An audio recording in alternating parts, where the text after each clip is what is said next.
মরহুম Arafat Rahman cocoa mini football tournament আজকের এই ফাইনাল ম্যাচে সমাপ্তি হলো।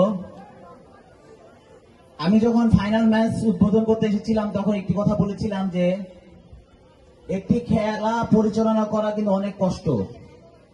আপনাদের যেন সবাই সুন্দর মতো খেলেন এবং আপনাদের সবার সহযোগিতা যেন আমি ফাইনাল ম্যাচটা আবার সমাপ্তি করতে পারি, সেটি আজকে হলো।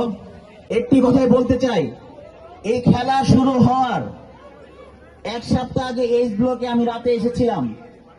এসে আমি বলে গিয়েছিলাম যে এই এলাকা মাদকচ্ছন্ন এলাকা, তোমরা খেলাধুলার মধ্যে থাকো। খেলাধুলার মধ্যে থাকলে তোমরা যখন যে সহযোগিতা চাও আমি তোমাদের পাশে থাকবো।